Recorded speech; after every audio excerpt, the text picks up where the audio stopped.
यदि आप विश्वास में आगे बढ़ना चाहते हैं तो हमारे channel Hindi Bible message and prayer centre को सब्सक्राइब करें, क्योंकि यहाँ पर हम आपको सुबह शाम वचन, प्रार्थना और गवाही के द्वारा उत्साहित करते हैं। यदि आप प्रार्थना नहीं कर पाते और मन में बहुत से सवाल हैं, तो आप हमारे प्रेयर सेंटर में कॉल करके प्रार्थना करवा सकते हैं। धन्यवाद। Hallelujah, hallelujah. परमेश्वर का धन्यवाद हो इस सुंदर समय के लिए जो प्रभु ने आज हमारे जीवन में जोड़ा है।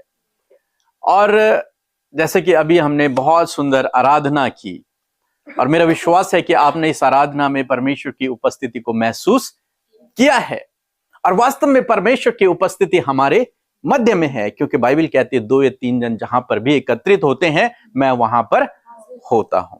और आज हम बाइबल से कुछ वचनों को देखेंगे और एक फेमस वचन या फिर चैप्टर मैं कहूं जिसे हम अक्सर क्या करते हैं, पढ़ते हैं और बहुत ज्यादा मेडिटेट मैक्सिमम मसीह लोग उस चैप्टर पर करते हैं। और एक समय की बात है जब एरन बहुत छोटा था, मुश्किल से 4-5 महीने या फिर 6 महीने का वो लगभग था, और हम कहीं गए हुए थे, किसी के घर में थे हम लोग। और जब किसी घर में थे और रात को उसे बहुत तेज फीवर आ गया, बहुत तेज बुखार, इतना तेज कि जब हम दोनों उठे तो हम बहुत घबरा गए कि इसको क्या हो गया। मतलब बहुत तपने लगा, बहुत तेज। अचानक से बिल्कुल ठीक था वो, लेकिन रात को 1-2 बजे के लगभग उसे तेज बुखार आ गया। और जब आया तो हम लोग प्रार्थना करने लगे कि अब डर भी गए, घबरा गए, अब रात को कहां लेके जाएं, वहां कोई सुविधा भी नहीं थी कि कहां डॉक्टर भी नहीं है। तो हम लोग प्रार्थना करने लगे। जब प्रार्थना करने लगे तो अचानक से मन में आया कि हम इस चैप्टर को पढ़ें। और जब हमने उस चैप्टर को पढ़ा और जैसे जैसे हम पढ़ते गए और जब आमीन हुआ, आपको यकीन नहीं आएगा, एरन बिल्कुल नॉर्मल हो गया, बिल्कुल नॉर्मल। और वो फिर आसानी से सो गया, पूरी रात सोया रहा, फिर दूसरे दिन भी, और फिर बिल्कुल ठीक रहा, फिर कभी उसको ऐसा नहीं हुआ। लेकिन उस दिन बहुत तेज बुखार था। हमारी लाइफ में पहली बार हमने मतलब बच्चे को इतनी बुरी हालत में देखा था। वो बहुत अधिक गंभीर रूप से बीमार हो गया और हम समझ नहीं पाए कि आखिर क्यों इसको ये हुआ। तो हम प्रार्थना करने लगे और प्रार्थना के बाद तुरंत से हमारे मन में आया कि हम इस चैप्टर को पढ़ें। और जब हमने उसे पढ़ा, उस अध्याय को पढ़ा, तो तुरंत से उस अध्याय के खत्म होते होते आमीन जैसे हमने किया और वो बिल्कुल नॉर्मल था, बिल्कुल नॉर्मल। फिर हम लोग परमेश्वर का धन्यवाद करने लगे और फिर हम लोग भी सो गए और फिर कोई प्रॉब्लम नहीं हुई। तो ये अध्याय बाइबल में एक बहुत पावरफुल अध्याय है, बहुत पावरफुल। और अक्सर हम इसको पढ़ते हैं, हम सभी लोग पढ़ते हैं और इस पे प्रचार भी किया जाता है, क्योंकि बहुत अधिक पावरफुल है। और ऐसी बहुत सी टेस्टमनियां लोगों की है, जब उन्होंने इस अध्याय को पढ़ा तो उनके जीवन में इंस्टेंट उसी समय काम हुआ। वो अध्याय कौन सा है? भजन संहिता 91। मेरे साथ में निकाल लेंगे, भजन संहिता 91।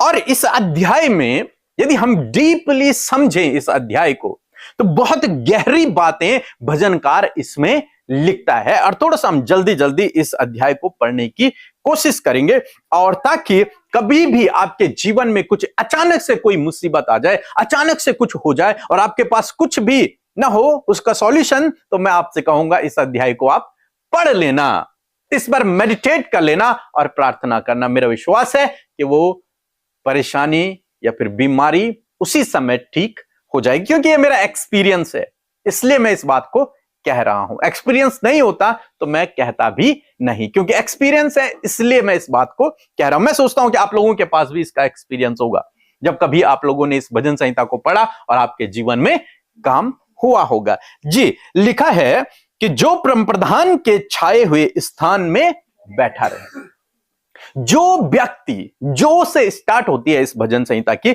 लिखा है जो व्यक्ति, जो भी व्यक्ति, आप और मैं या फिर कोई भी, जो व्यक्ति कहां बैठा रहेगा? परम प्रधान के छाए हुए स्थान में बैठा रहेगा। और वो क्या पाएगा? वो सर्वशक्तिमान की छाया में ठिकाना पाएगा। आप कभी, जब हम छोटे थे उस समय हमारे गांव में रोड नहीं थी, लोग पैदल जाया करते थे, आया करते थे। गर्मियों के दिनों में जब लोग पैदल चलते थे आप लोगों को भी याद होगा, तो कहीं पेड़ की तलाश करते थे। चढ़ाई पे जब हम लोग चढ़ते थे गांव में, तो हम कुछ पेड़ सेलेक्टिव थे कि वहीं पे जाके हमने क्या करना है, बैठना है, आराम करना है। कारण क्या था? क्योंकि उस पेड़ की छाया जो है बहुत सुंदर रहती थी, या फिर उसके नीचे बैठने से हमें छाया मिलती थी, धूप से हमारा क्या हो जाता था, बचाव हो जाता था। और कुछ समय वहां पर बैठकर व्यक्ति आराम करता है। तो 10 मिनट 15 मिनट, बहुत सारे तो ऐसे होते थे जो सो भी जाते थे, पेड़ की छांव में बैठकर सो जाते थे, उन्हें वहां पर आराम मिलता था, और जितना भी पसीना आया हुआ है वो वहां पर ठंडा हो जाता था, शांत हो जाता था। आप लोगों को भी एक्सपीरियंस होगा इस चीज का। अब तो नहीं, लेकिन पहले इस चीज को देखा जाता था कि जब हम लोग पैदल चलते थे तो लोग छाया वाले पेड़ को ढूंढते थे रास्ते में, ताकि थोड़ा सा 15 मिनट 10 मिनट बैठकर वहां आराम किया जाए। और यहां पर परमेश्वर वही कह रहा है कि जो परम प्रधान के छाए हुए स्थान में बैठा रहे। यूं समझो कि परम प्रधान एक बहुत बड़ा पेड़ है और उसके नीचे क्या है, छाया है, और बहुत तेज धूप लगी हुई है, और यदि आप उसकी छाया में बैठ गए तो क्या मिलेगा आपको? सुकून मिलेगा, आराम मिलेगा, और उस तेज कड़कती धूप से आप क्या हो जाओगे, इसीलिए वो ठिकाना पाएगा। उस पेड़ के नीचे बैठकर उसे क्या मिल गया? ठिकाना। ठिकाना समझते हैं? एक रहने की जगह, ठिकाना। उसे क्या मिलेगा वहां? उस पेड़ के नीचे बैठकर वो क्या करेगा? आराम करेगा। मीन्स मानो उसे घर मिल गया हो। वहां पर जब लोग सोते हैं तो उन्हें सुकून की नींद आ जाती है, वो सब भूल जाते हैं, कहीं से सांप आ जाएगा, कहीं से शेर आ जाएगा, सब भूल जाते हैं। लेकिन जब लेटते हैं उसकी छांव से, उसकी हवा से आदमी सब कुछ भूलकर उसे नींद आ जाती है, सुकून मिलता है, फिर वो तरोताजा हो जाता है और फिर से चलने के लिए तैयार हो जाता है। ऐसे ही परमेश्वर का वचन यहां पर लिखा है कि जो परम प्रधान के छाए हुए स्थान में बैठा रहे, वो व्यक्ति भी ठिकाने को पाएगा। ऐसे ही जैसे मैंने आपको एग्जाम्पल में बताया। अभी हम लोग इजराइलियों के जीवन में भी देखते हैं, जब इजरायली लोग मिस्र देश में थे और उन पर विपत्ति पड़ी, तो परमेश्वर ने कहा मेमने का लहू अपने खिड़की दरवाजों पर। मीन्स जो परम प्रधान के छाए हुए स्थान में है वो ठिकाना पाएगा और उनकी कोई भी हानि। जो व्यक्ति परमेश्वर की छाया में है, ठीक है, किसकी? परमेश्वर की छाया में है, वो वहां ठिकाना पाएगा और उसकी कोई भी हानि नहीं। अब उसके लिए लिखा है जो व्यक्ति ऐसा करता है, जो व्यक्ति उसकी छाया में जो व्यक्ति बैठ जाता है, उसके लिए आगे लिखा है 2 पद यदि हम पढ़ते हैं, लिखा है मैं यहोवा के विषय कहूंगा, वह मेरा शरणस्थान और गढ़ है, वह मेरा परमेश्वर और मैं उस पर भरोसा रखूंगा। ये भजनकार कह रहा है इस बात को। लेकिन हम आगे 3 पद में यदि देखते हैं, लिखा है वह तुझे बहेलियों के जाल से और महामारी से बचाएगा। यदि व्यक्ति परम प्रधान के छाए हुए स्थान में बैठा है तो परमेश्वर उसे क्या करेगा? बहेलियों के जाल से क्या कर देगा? लेकिन शर्त यह है कि जब वो व्यक्ति कहां होगा? हाँ, उस छाया में होगा, उस पेड़ की छाया में जब व्यक्ति बैठा होगा तो वो बहेलियों के जाल से भी क्या हो जाएगा? बच जाएगा। बहेलियों के जाल, पुराने जमाने में लोग चिड़ियाओं को पकड़ने के लिए क्या लगाते थे? बचपन में हम लोग भी लगाया करते थे, छोटी छोटी चिड़ियाओं को पकड़ने के लिए। जब थोड़ा सा समझदार हुए तो उनको फंसाने के लिए कुछ ना कुछ जुगाड़ हम लोग ढूंढते थे ताकि ये क्या हो जाए? फंस जाए। और बहुत बार वो फंस भी जाती थी, फिर हम लोग बहुत खुश होते थे। हालांकि फिर उड़ा देते थे उनको, या फिर जो भी करते रहे होंगे बचपन में, पिंजरे में कैद कर दिया, लेकिन हम फंसाने की क्या करते थे? कोशिश करते थे। ऐसे लिखा है कि जब बहेलियों के जाल से, ऐसे ही जालों से जो लोग बनाते हैं हमें फंसाने के लिए, ऐसे ही जालों से जो दुष्ट शैतान बनाता है मसीह लोगों को फंसाने के लिए, उन्हें परीक्षा में गिराने के लिए, उनको ठोकर खिलाने के लिए, परमेश्वर का वचन कहता है यदि वो व्यक्ति परम प्रधान के छाए हुए स्थान में बैठा रहे तो वो बहेलियों के जाल उस पर कोई काम नहीं कर, वो दुष्ट उसे फंसा नहीं पाएगा। वो विरोधी लोग चाहे कितनी भी योजना बना ले, कितनी भी जान पहचान लगा के सब कुछ ठीक ठाक कर ले, लेकिन फिर भी वो हमें अपनी गिरफ्त में नहीं कर पाएंगे, उस जाल में हमें फंसा नहीं पाएंगे। कारण क्या है? क्योंकि हम कहां हैं जी, हम उसके छाए हुए स्थान में हैं, और जब उसमें है तो हमें ठिकाना मिल गया है। ओके, लिखा है महामारी से बचाए, बहेलियों के जाल से भी बचाएगा। और महामारी आप लोग जानते हैं, महामारियों से, गंभीर बीमारियों से, उनसे भी परमेश्वर उस व्यक्ति को बचाए। किस व्यक्ति को? जो व्यक्ति परम प्रधान के छाए हुए स्थान में बैठा हुआ है। बैठने का क्या मतलब होता है? हाँ, निकटता में है, वो बना हुआ है, वो भाग नहीं रहा वहां से बार बार, अभी 15 मिनट बैठा फिर चला गया, नहीं, वो कंटिन्यू रिलेशन में है, कंटिन्यू बैठा हुआ है उस छाया में, उस छाया में बैठा हुआ है। और जो जितनी देर तक उस छाया में बैठा रहेगा वो उतनी देर तक उस धूप से भी क्या रहेगा? बचा रहेगा। उसकी कोई हानि नहीं होगी जब तक वो उस छाया में बैठा, उसे पसीना भी नहीं आएगा, शुद्ध वायु उसे मिलेगी, ठंडी ठंडी हवाएं। और बाहर क्या होगा? बहुत तेज धूप, तड़कती धूप, पसीना, चल भी नहीं पा रहा आदमी, प्यास। लेकिन जो छाए हुए स्थान में बैठा हुआ है वो इन सब चीजों से क्या हो जाएगा? बच जाएगा, क्योंकि उसका उसे ठिकाना क्या हो गया? मिल गया है। पुराने जमाने में कोई इतना डर तो नहीं था लोगों से, लोग एक दूसरे से डरते नहीं थे, आज डरते हैं, लेकिन पहले नहीं डरा करते थे। पहले प्यार प्रेम बहुत ज्यादा था, तो लोग अपने रहने की चिंता नहीं करते थे। अगर उन्हें कहीं लंबी यात्रा में जाना है तो उन्हें रहने की ज्यादा चिंता नहीं होती थी, क्योंकि जिस गांव में जा रहे हैं कोई ना कोई उन्हें ठिकाना दे देता, रहने, एक रात गुजारने की जगह दे देता, ठिकाना। अब परमेश्वर भी इसी प्रकार कह रहे हैं कि जो मेरे छाए हुए स्थान में बैठा रहेगा उसे मैं क्या दूंगा? ठिकाना मिलेगा उसे। और जब उसे ठिकाना मिल गया तो ये बहेलियों के जाल से फिर वो बच जाएगा, वो फंस नहीं पाएगा उसमें, क्योंकि वो कहां है? अब ठिकाने में है। अगर वो बाहर है, सोचो, एक व्यक्ति यात्रा कर रहा है, कहीं जा रहा है और उसे रात को रुकने की जगह चाहिए और उसे नहीं मिली रुकने की जगह, तो क्या होगा? रात को उसे भालू आकर खा जाएगा, शेर, बाघ आकर उसे खा जाएगा, या फिर कुछ भी जंगली जानवर उस पर आक्रमण कर लेंगे, क्योंकि उसके पास कोई ठिकाना नहीं है। लेकिन यदि किसी ने उसे ठिकाना दे दिया तो वो क्या हो गया? सुरक्षित। अब कोई उसे फंसा नहीं सकता, कोई उसे मार नहीं सकता, कोई उसकी हानि नहीं कर सकता, क्योंकि वो अब कहां है? ठिकाने में है। तो परमेश्वर का वचन यही कह रहा है कि जो परम प्रधान के छाए हुए स्थान में बैठा है, मीन्स वो एक ठिकाने के अंदर आ गया है।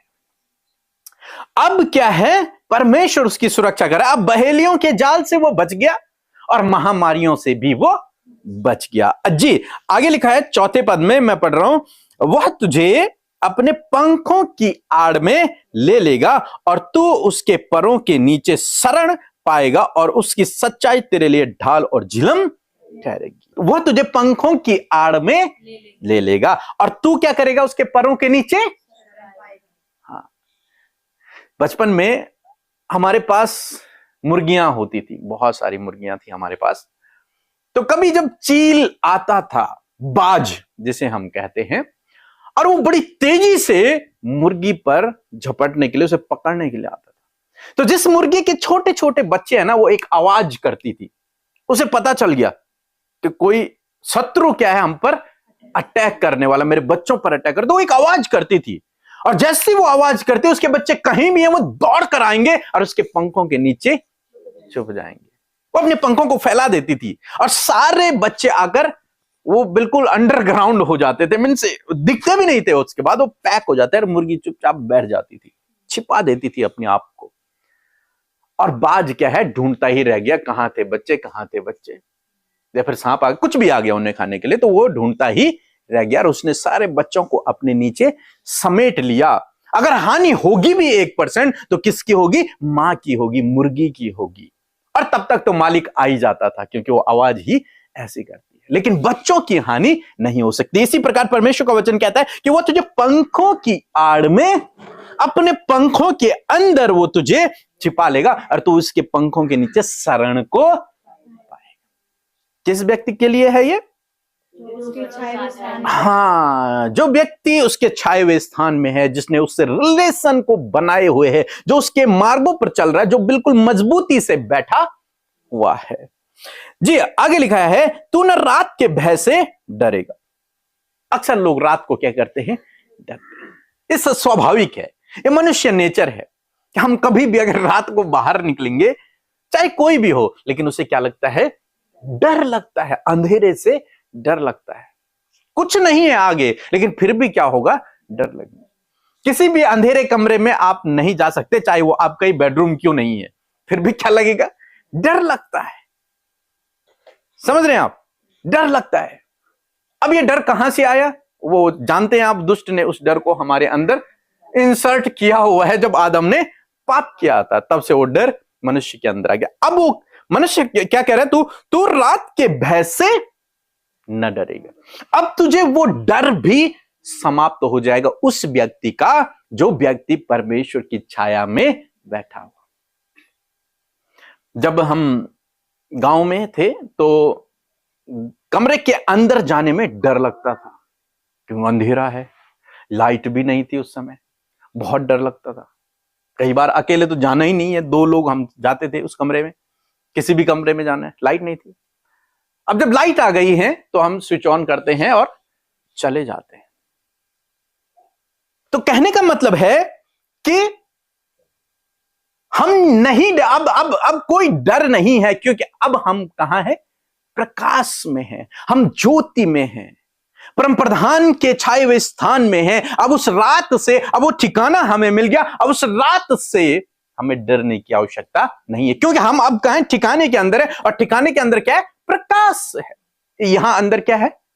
प्रकाश है, रोशनी है, ज्योति है ना? ज्योति भी है यहां पे है। और बाहर क्या है? अंधेरा। मतलब रात की बात अगर है, बाहर क्या है? अंधेरा। तो कहता है तुझे रात के क्या लिखा है? रात के भय से न। अब तुझे रात के भय से डरने की जरूरत नहीं है, और न उस तीर से जो दिन को उजाड़ता है, उससे भी डरने की जरूरत नहीं है, और न उस मरी से जो अंधेरे में फैलती है, और न उस महारोग से जो दिन दोपहरी उजाड़ता है।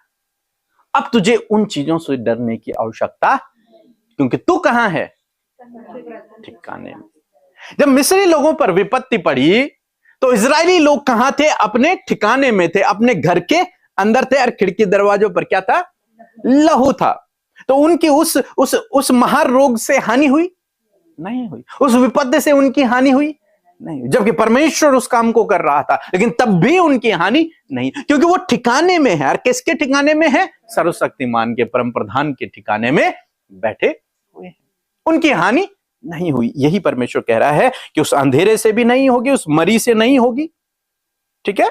उस महारोग से भी तेरी कोई हानि नहीं होगी। अक्सर आज की डेट में लोग सबसे ज्यादा किससे डरते हैं? बीमारियों से। कहीं कोई बीमारी हो गई तो ये, बीमारी हो गई तो मृत्यु। लेकिन परमेश्वर का वचन कह रहा है कि उस बीमारी से तुझे डरने की आवश्यकता नहीं है, यदि हमने अपना ठिकाना परम प्रधान को बना दिया है। यदि हम उसकी छाया में बैठे तो उन बीमारियों से हमें डरने की आवश्यकता नहीं। हो सकता है आए, एक एनवायरमेंट चेंज की वजह से या हमारे खान पान की वजह से कोई बीमारी आ जाए, कोई बड़ी बात नहीं है।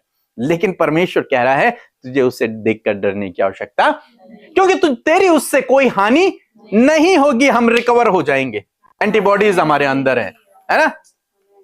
ठीक है ना? हम रिकवर हो जाएंगे। वो बूस्टर है हमारे अंदर, ठीक है? वो डीएक्टिवेट हो जाता है हमारे अंदर आकर के कोई भी वायरस। जी, क्योंकि परमेश्वर का वचन का हम कहां है? शरण स्थान में है, परमेश्वर के ठिकाने में हम लोग बैठे हुए हैं। लिखा है 7 पद में, तेरे निकट 1000 गिरेंगे और तेरे दाहिने 10,000 गिरेंगे, परंतु वह तेरे पास ना आएगा। परंतु तू अपनी आंखों से दृष्टि करेगा और दुष्टों के अंत को देखेगा। बीते दिनों में एक भाई के पास था, तो उस भाई ने अपने जीवन की गवाहियां मुझे सुनाई। मैं बहुत इंप्रेस हुआ उस गवाही को सुन के। वो ऐसी एक गवाही है, हम लोग सोचते हैं कि परमेश्वर दयालु है, प्रेमी है, न्याय करने वाला है, लेकिन ऐसा न्याय जो वो मुझे बता रहे थे, मतलब मुझे भी समझ नहीं आ रहा था कि आखिर ये कैसे हो रहा है। उन्होंने कहा कि हमारे जीवन में कुछ लोग हमें बहुत परेशान किया करते थे, चारों तरफ से हमें परेशान किया करते थे। क्यों? क्योंकि ये क्रिश्चियन है, इनका कोई नहीं है सपोर्ट में, इसलिए इन सबको क्या करो, परेशान करो, इन्हें दबा दो, इनकी जमीन छीन लो, इनका नुकसान करो, उनके साथ में बुरा बर्ताव करो। अब वो सब करते थे। वो कहते हैं कि जिस शहर में वो लोग रहते थे, उस शहर के नामी बदमाश, नामी गुंडे, उन लोगों ने इन लोगों के साथ में बुरा बर्ताव करना शुरू किया। रात में आकर धमकाना, मारना और कई प्रकार की बातें की। इनका कहना है कि हम केवल प्रार्थना किया करते थे कि प्रभु आप निपटे, आप न्याय करें। और उनका कहना है कि भैया हम आज यहीं हैं और उनमें से कोई भी इस धरती पर नहीं है। जितने हमको सताते थे, जितने हमको मारते थे, जितने हमको डराते थे, उनमें से कोई यही नहीं, यहां इस धरती पर अब नहीं है और हम यही हैं। यही तो हमारा परमेश्वर है। उसका न्याय करने का तरीका बिल्कुल अलग है। कहते हैं हमारी उम्र के लोग सब सेम, हम यही हैं, हम फल फूल रहे हैं, सारे भाई बिल्कुल स्वस्थ हैं, अच्छे हैं, अपने नौकरी कर रहे हैं, सब बढ़िया, बहुत अच्छा चल रहा है। लेकिन जितने लोग, उन्होंने नाम तक गिनाए मुझे, कि जितने लोग हमें सताते थे, जितने लोग हमारे पीछे पड़े थे, हमें डराते थे, उनमें से एक भी जीवित नहीं है। किसी को कैंसर हो गया, किसी का मर्डर हो गया, किसी को कोई बीमारी हो गई, लेकिन वो एक भी इस धरती पर नहीं है। हमारा परमेश्वर ऐसा परमेश्वर लिखा, तेरे निकट 1000 गिरेंगे, तेरे दाहिने 10,000 गिरेंगे, परंतु वे तेरे पास नहीं आएंगे। चाहे कितने भी पावरफुल हों, कितने भी सामर्थ्य क्यों ना हों, लेकिन वो तेरे पास, अरे चलो कोई बात नहीं, उन्होंने कुछ कर दिया, लेकिन हमारा परमेश्वर जिस पर हम भरोसा करते हैं, वो न केवल प्रेमी है, लेकिन वो न्यायी भी है। और जब उसका न्याय होता है तो वो हमारी सोच और समझ से परे होता है। उसका न्याय करने का तरीका बिल्कुल डिफरेंट है।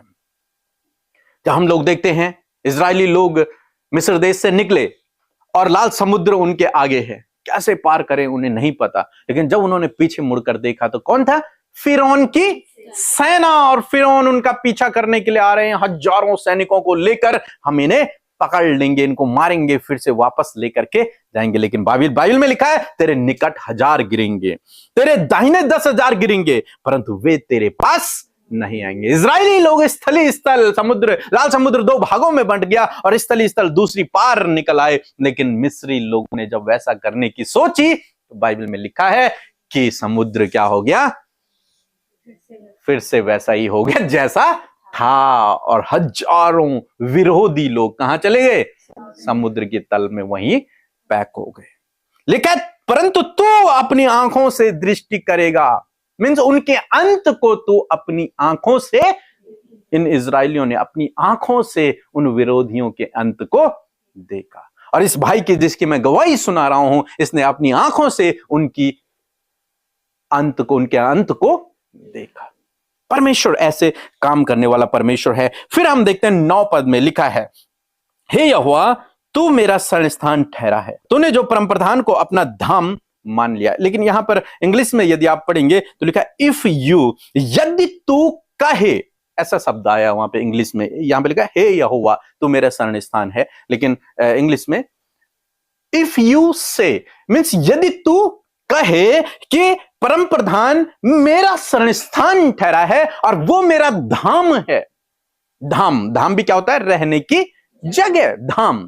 यदि तू कहे, पहले वाले में भी था कि जो परम प्रधान के छाए हुए स्थान में बैठे रहे। दूसरे वाले 9 पद में हम लोग देखते हैं, वहां पे लिखा है यदि तू कहे। इंग्लिश बाइबल पढ़ना आप लोग, ठीक है?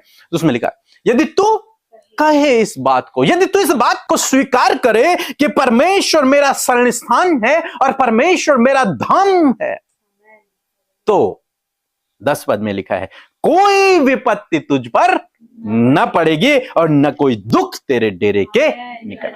यदि तू इस बात को जान ले, इस बात को मान ले कि परमेश्वर मेरा शरण स्थान है, परमेश्वर मेरा धाम है, तो लिखा है कोई विपत्ति तुझ पर न पड़ेगी और न कोई दुख तेरे डेरे के निकट। मीन्स हमारे घर की संपूर्ण सुरक्षा। कई बार हम लोग अपने घर के लिए चिंतित रहते हैं, अपने परिवार वालों के लिए चिंतित रहते हैं, अपने बच्चों के लिए चिंतित रहते हैं। कहीं कोई विरोधी आकर कुछ न कर दे, कहीं मेरे बच्चों पर कोई विपत्ति न पड़ जाए, कहीं कोई एक्सीडेंट उनका ना हो जाए, कहीं कोई विरोधी उनके साथ में कुछ गलत बर्ताव न कर ले। अनेक प्रकार की बातें सबके मनों में होती हैं, लेकिन परमेश्वर का वचन ये घर के लिए ही कहता है, न केवल बिल्डिंग के लिए, लेकिन हमारे पूरे परिवार के लिए कहता है कि कोई विपत्ति तुझ पर न पड़ेगी और न कोई दुख तेरे डेरे के निकट आए। कोई भी दुख नहीं, कोई भी विपत्ति नहीं। परमेश्वर उस घर को, जिसने अपना धाम परमेश्वर को मान लिया, उस घर को क्या करेगा? सुरक्षित कर देगा। हम लोग देखते हैं नूह के परिवार को परमेश्वर ने क्या कर लिया? सुरक्षित कर लिया।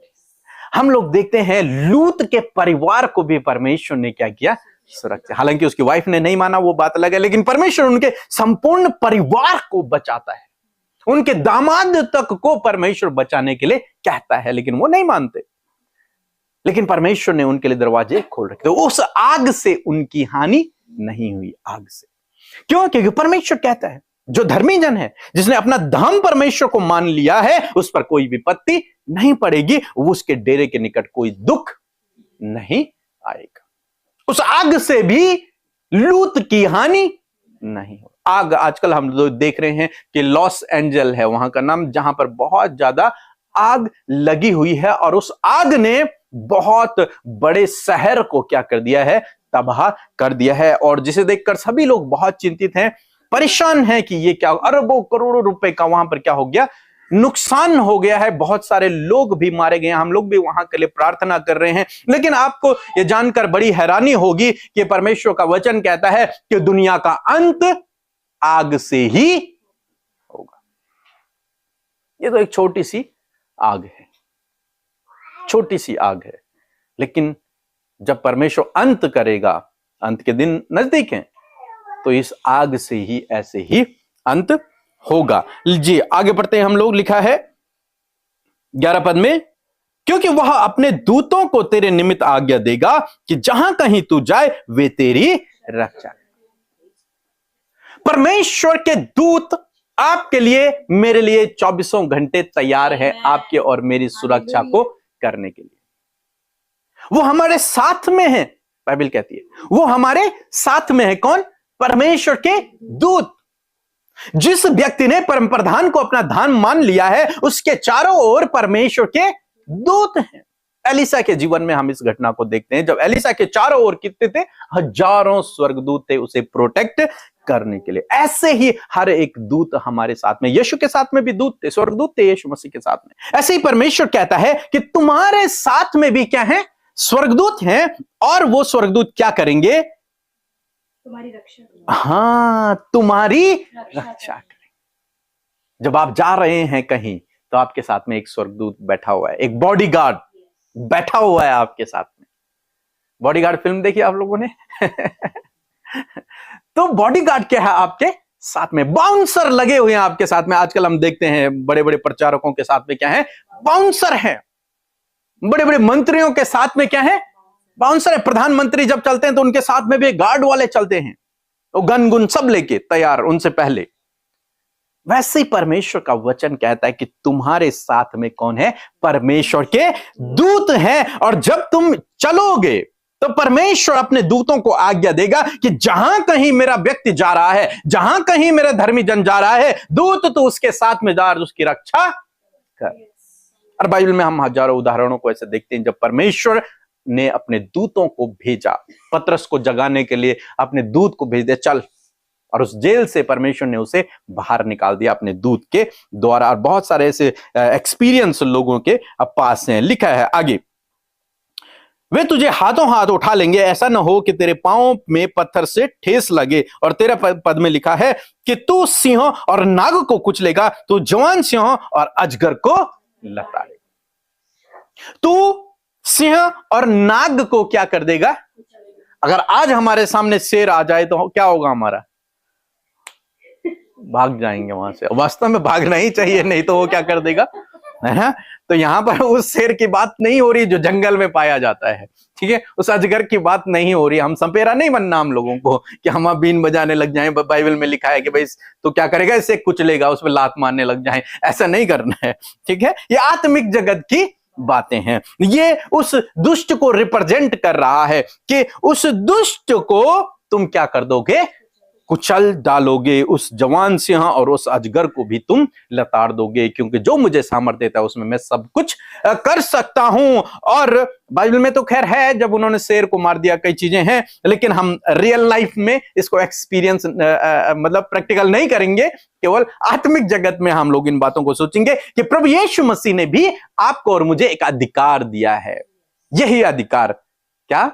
अजगर को लताड़ने का, इस जवान सिंह को कुचलने। उसने क्या दिया हमको? सिंह और नाग को कुचलने का अधिकार दिया। किसने? यीशु मसीह ने। तो आपके पास वो अधिकार है। जब आप बोलेंगे तो आपके जीवन में होगा और वो दुष्ट आपके सामने से भाग जाएगा। बीते दिनों यहां पर एक आंटी पे दुष्ट आत्मा आ गई, वो निकालने के लिए लेके आए थे, आप लोग भी थे।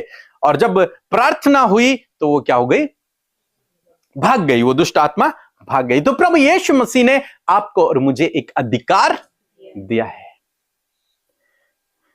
14 पद में लिखा है, अब परमेश्वर के कुछ आशीषें हैं जो हमारे लिए परमेश्वर ने कही हुई हैं। किस व्यक्ति के लिए? जो व्यक्ति परम प्रधान के छाए हुए स्थान में है और जिसने ये मान लिया कि परमेश्वर मेरा धाम है, उसके लिए 14 पद में लिखा है कि उसने जो मुझसे स्नेह किया, परमेश्वर बोल रहा है इस बात को, अब जो उसने मुझसे स्नेह किया है, क्योंकि उस व्यक्ति ने मुझसे प्रेम रखा है, क्योंकि वो मेरी छाया में बैठा हुआ है, क्योंकि उसने मेरे पंखों तले शरण ली है, क्योंकि उसने मुझे अपना धाम मान लिया है, इसलिए परमेश्वर कहता है इसलिए मैं उसको छुड़ाऊंगा। क्या करूंगा?